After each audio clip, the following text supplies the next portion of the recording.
primary object of dualistic conceptions is for the man to expand his heart in such a manner whereby devotion is developed to an object.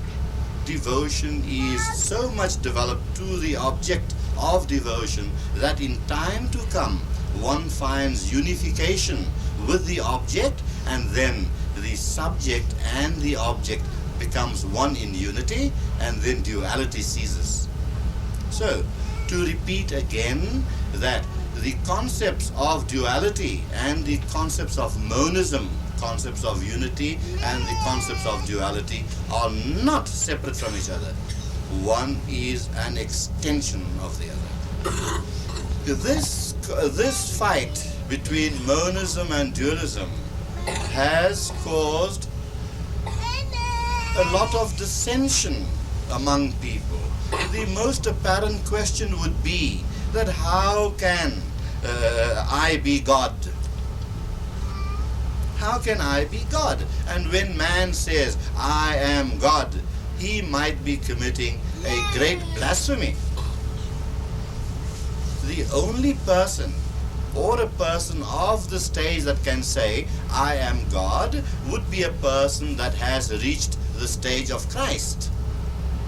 Then Christ, if you study the Bible, has said to the general public, to the people, that worship thy Father in heaven.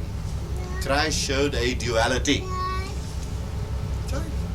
And to his closest disciples, he said, I and my Father are one. There is the unity.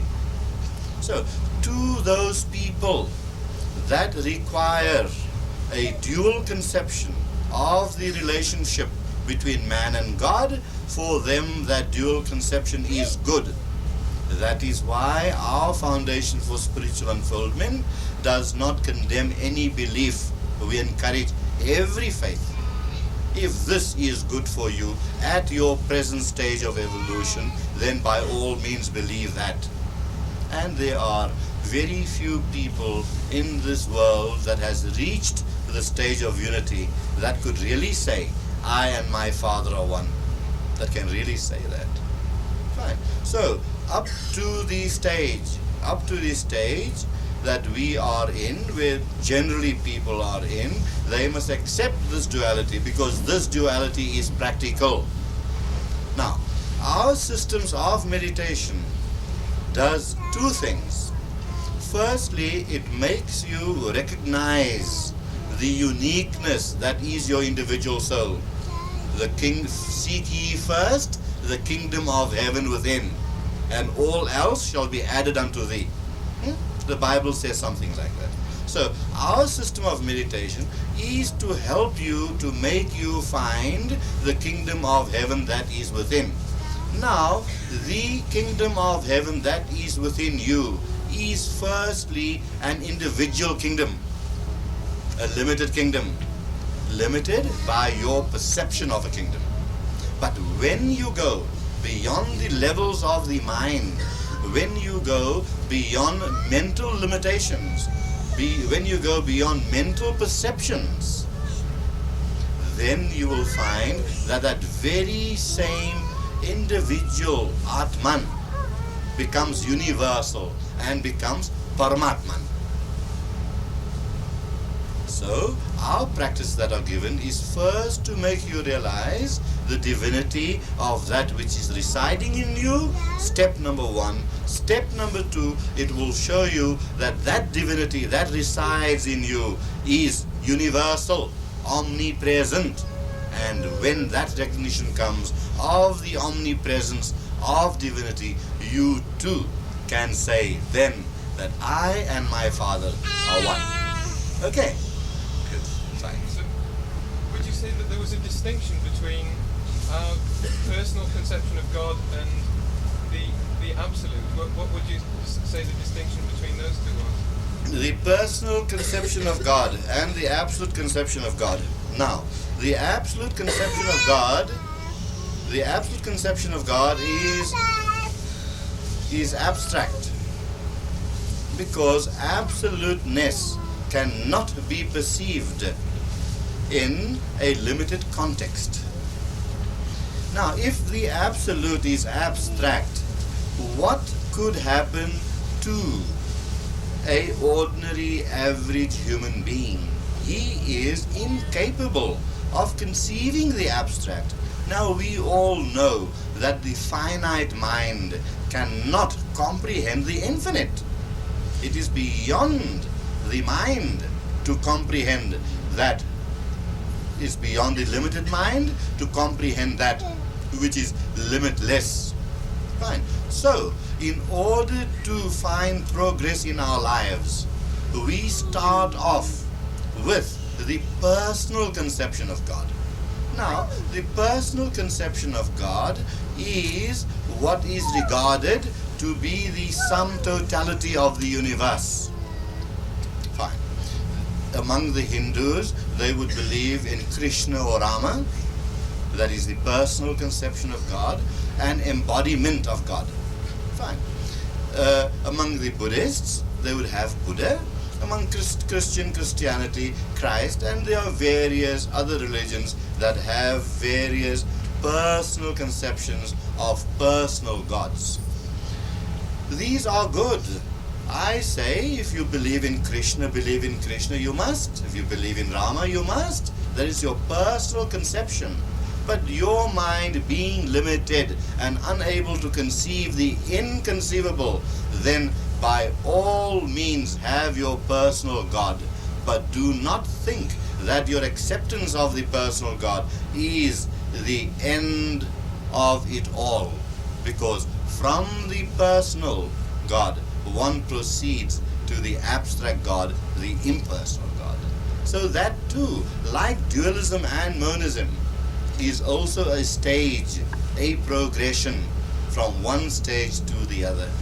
Because to be able to understand the abstract, the impersonal God, one too has to become impersonal. One too has to become impersonal, so that comprehension by the mind is not necessary. To know the impersonal God, one has to go beyond the limitations of the mind. So in our meditations, when we go beyond the mind,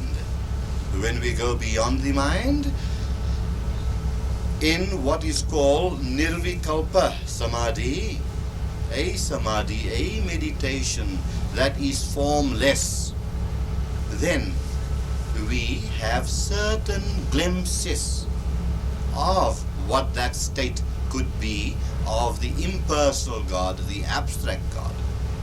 Then in other forms of worship where a certain deity is invoked, like in church you have the statue of Christ, or in a temple you have the statues of Rama and Krishna and all these things. Now, by attaching importance or using those forms for certain kinds of meditations, one is doing meditation which in Sanskrit is called sarvikalpa samadhi.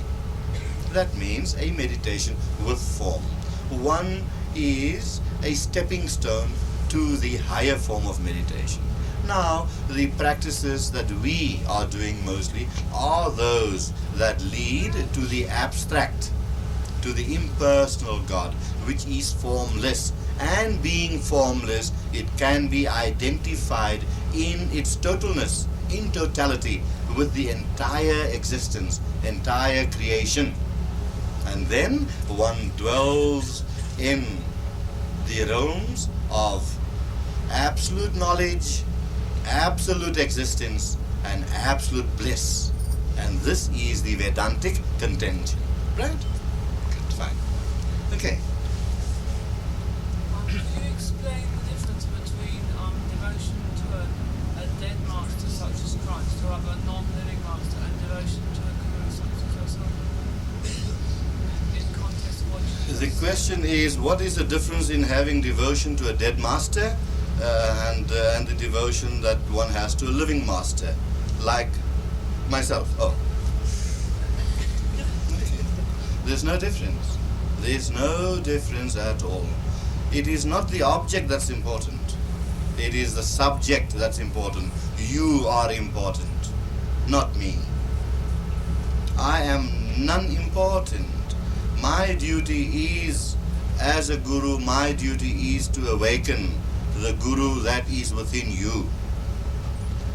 Divinity is within you.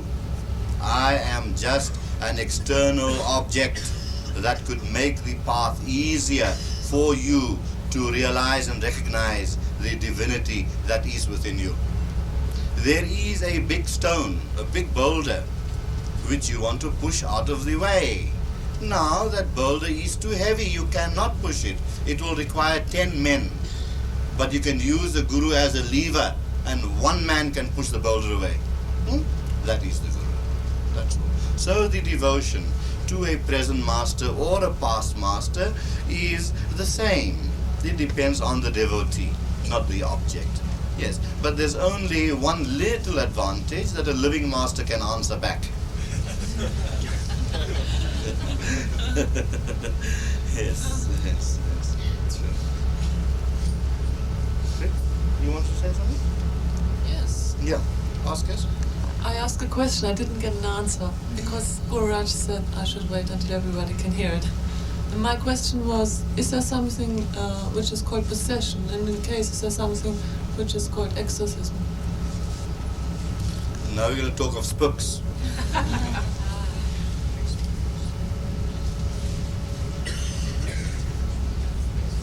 I have been asked about this by many people, because today in England,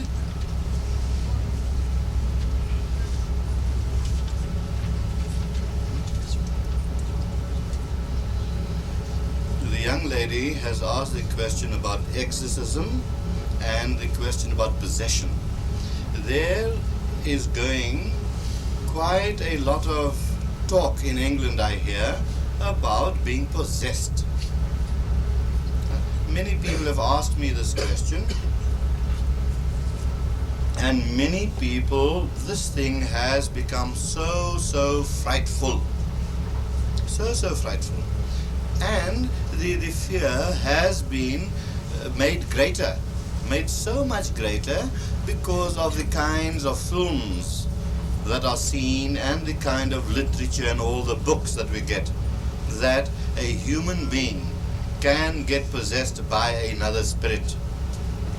Now this, please know for once and for all that your spirit, your entity cannot be possessed by anyone else. False beliefs are given, false explanations are given that another spirit can possess you. This is not true.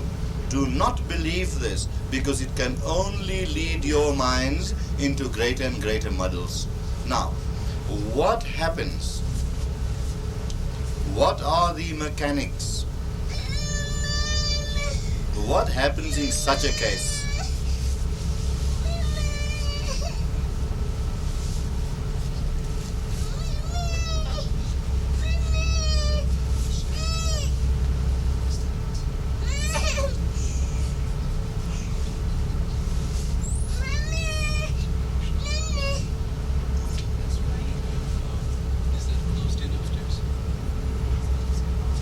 What happens in the case?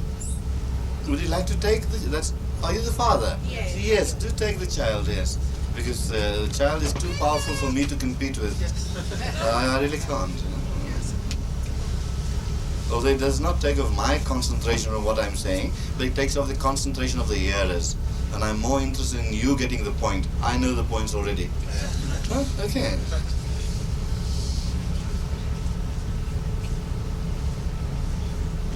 But so we have so many films and books and newspaper articles all to do with possession. Now what is the answer? Because nowadays many people are being afraid of being possessed with all these things that is thrown onto them. Now let me tell you for once and for all that no one can become possessed by any foreign spirit.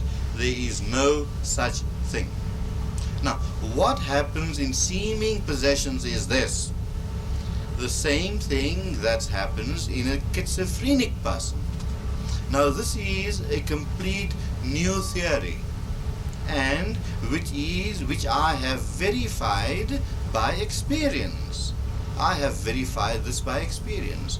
Now the human being as he stands today is the sum total of all his past existences, of all his past lives. Fine.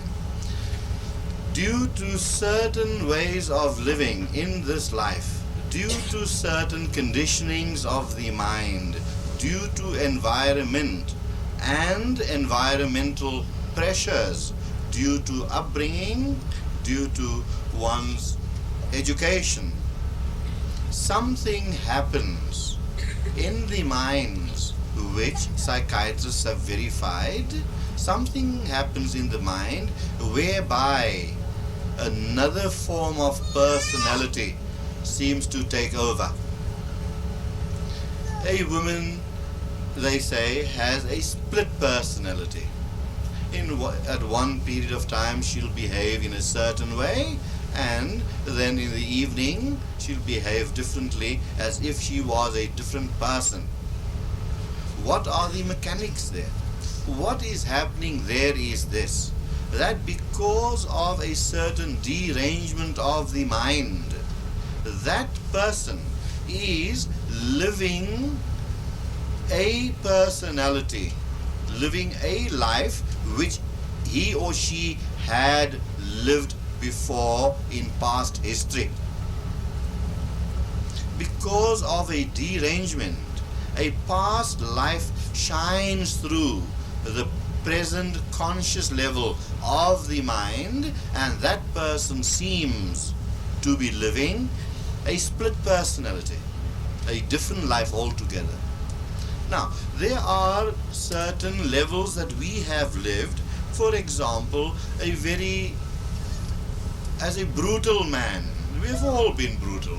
When we talk of past lives, we all try to imagine ourselves to be ex-kings, and of course a woman always likes to know that she was a Cleopatra or a queen or some very, very famous personage.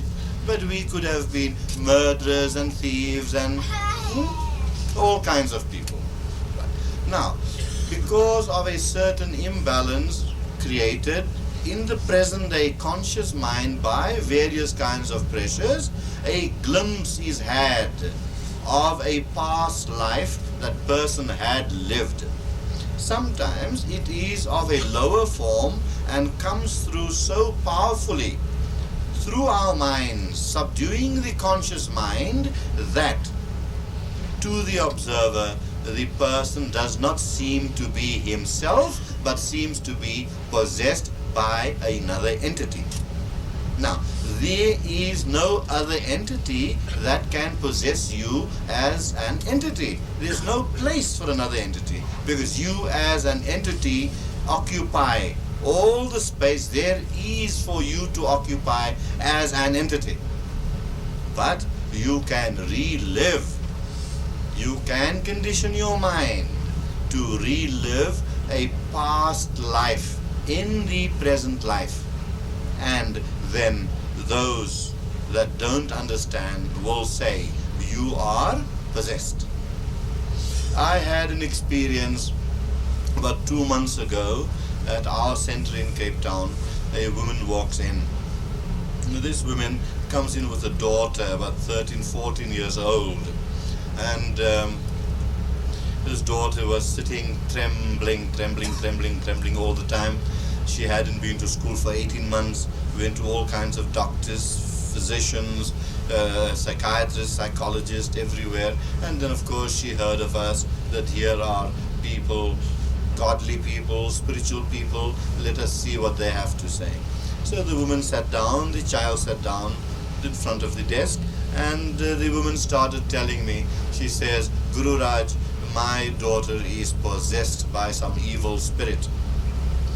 I look at this child, and I was staring at the child for about 5 minutes, looking at her, and by looking at her, I was sending forth certain spiritual energies to her, and slowly and gradually within a few minutes, all the trembling of the child started simmering down, and the child became quiet. child became quiet. The eyes were so deeply sunk in, they resumed. They came out again and resumed the normal form, and the child looked very normal again. And then I started giving the mother hell. Yeah. Yes. I say, you dare say that your daughter's possessed, and then on top of it to say that in front of the daughter. What a terrible state of mind you are subjecting your daughter to. There is no such thing as possession. What happened in this case, in this particular case, was this, that the child suffered of a very intense, a kind of nervous complaint. Now, this nervous complaint was very much exaggerated by the influences, by the thoughts of the mother, and made that complaint go beyond all proportion. A very small nervous complaint that went beyond all proportion, where the child had to stay out of school for 18 months, could not associate with any friend, had no communication with anyone, and all these things aggravated the circumstances more until the child, nothing could be done for the child. So here I saw immediately that the complaint, essentially in its proper perspective, the complaint was very small. So looking at the child, I sent forth some healing energies, spiritual forces, good forces to the child, and all her trembling and things ceased. I told the mother, keep this child home for a month, let it have a rest, and after the child has sufficient rest, then you send the child to school. And give me a phone call every few days. I would like to see how the child is. And the child is very happy, very normal, and living the normal life of a young teenager. Fine. So you see all the harm that is being done by these pseudo-scientists that have no knowledge of these things. Now I have heard, we get so many reports in our papers in South Africa where all kinds of exorcism takes place and all ceremonies and things like that, and we find that this is all very, very false and very, very without any substance whatsoever. Good, fine. Does that answer you? There is no possession. You only possess yourself. Very much. I think in the story of the Gadarene swine, you find it in the New Testament that Christ was using just an example, just to explain to them as far as their understanding was concerned, rather than a literal meaning. Is that what we can interpret? Yes. Yeah.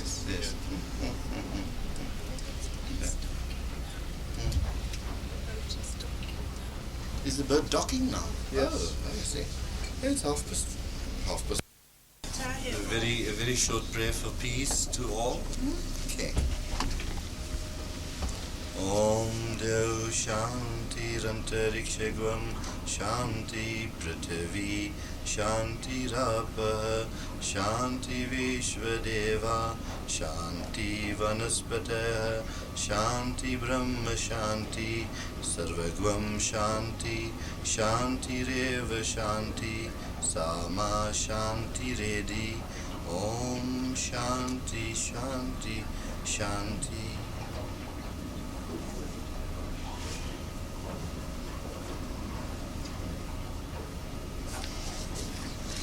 Thank you very much. It was so nice being with all of you today. It was really beautiful. Thank you. Yes.